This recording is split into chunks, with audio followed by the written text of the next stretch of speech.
Gonna be great. Yeah, and I am gonna be going to the movies soon with Jakeem, okay? Good morning. Last day of summer school for me. Isn't this nice? We're all back to normal. Well, our normal. Oh, I heard the house next door sold. I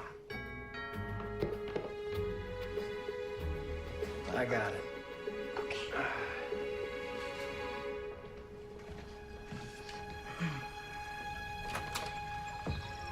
Howdy, neighbor. Good morning, Mr. Dugan. We brought muffins. Blueberry.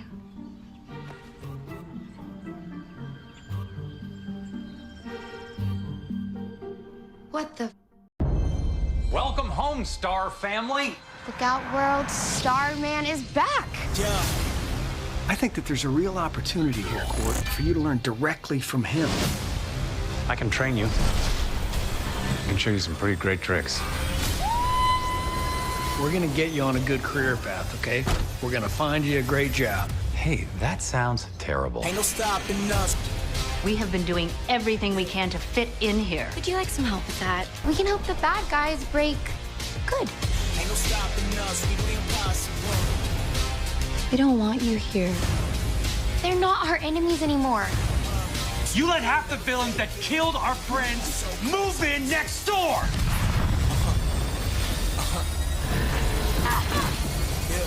No matter what evil comes our way next, we'll be unstoppable. We do the impossible. New episodes coming soon on CW18. Welcome back to the channel, and Stargirl is back with a great trailer, wonderful trailer. CW officially released their first official trailer. I know there was one before, but it wasn't really, we can't really call it a trailer because it was just a flashback of the events that had just happened last season. But this one is featuring the return of Courtney Whitmore and the Justice Society of America, and there's a lot more to go with it as well. Now, we know that they've cut several different DC TV shows this year, including Batwoman, Legends of Tomorrow, Supergirl. A lot of shows have sort of, you know, Arrow ended naturally. The Flash probably has one more season left in it, but we've seen the likes of Superman and Lois go from strength to strength, and not only did it do that, but it sort of started to take on a life of its own in its own universe. There were scenes that we saw in John Diggle's visit to Metropolis that he basically has said that it's its own Earth and it's not tied to the Arrowverse. So this made a lot of fans ask some questions in terms of, you know, we know Stargirl was supposed to be on a different Earth, and we know that they're going to incorporate her into future big events. Now we kind of are seeing a different type of Arrowverse, which is called the Superverse, and it's going to be based around Superman and Lois. So I would expect, if you're going to see the likes of Stargirl in the future, that it will be around Superman rather than the Arrowverse superheroes that we've become accustomed to over the years.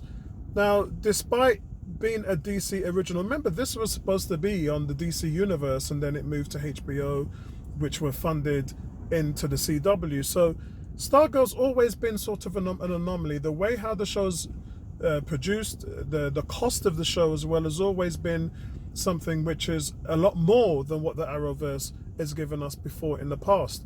So I would say for next season you might see a Flash cameo, but then you'll definitely see Superman and Lois and Stargirl in the mix as well.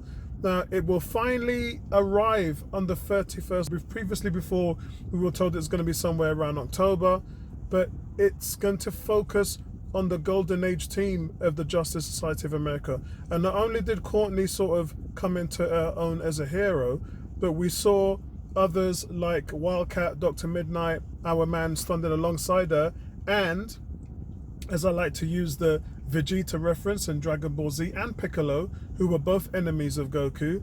We all have also seen Shiv as well. So Shiv has sort of joined the team as that Wolverine wild card, you know, that one that will do the dirty stuff that no one in the team will do. And this season, I'm sure that that's going to open up a lot of dynamic, because that was the reason why Yolanda Wildcat came back into the team as Courtney's best friend. She didn't want Cindy to sort of get the better of her. She wanted to be back in the team to protect Courtney, and we saw some of that play out in the events of last season. But when we saw the team finally defeat Eclipso, we saw as one villain falls, another one comes into the fray. So it's going to be interesting to see some other things from the trailer. We know Joel McHale's Sylvester Pemberton, the former Starman, he's going to be a series regular, being alongside Courtney, and he's going to emerge as a mentor to her. We also see him donning the staff as well and flying and talking to Courtney about training her, and we see Courtney's eyes glow yellow, which we've never seen before. But what it does say to us is we've seen Courtney now being able to tap into some more power and being able to use that to make her stronger.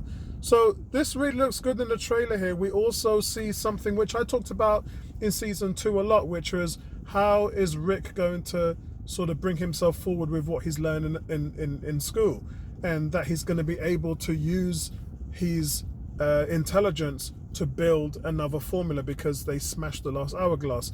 In this trailer, we see him power up. We see all the sort of aura around his body. We see on the chest that there's a yellow sort of hourglass sign on the chest, glowing as well. So we know that he's been able to fix that.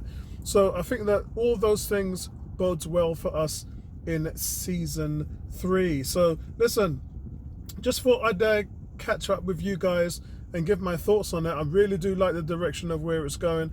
I really want to see what kind of how they explore Sylvester Pemberton. The fact that he's still alive and that hasn't really been addressed, where the original members of the Justice Society somehow survived that sort of timescape too. Maybe we'll see John Wesley Shipp's Jay Garrick come back into the fray this season. It was really great to see him last scene as well. And remember, some of the friends of Sylvester Pemberton are still alive. We do know that the Shining Knight is still out there as well. So one can say that we're going to hope that Sylvester Pemberton grows into this role as a mentor, but that he's able to get some old friends back to help them with their current problems. So listen, that's where it is from me. I will be reviewing the whole series, as you guys know. So listen, let me know what you thought of the trailer, and I'll speak to you guys in the next one.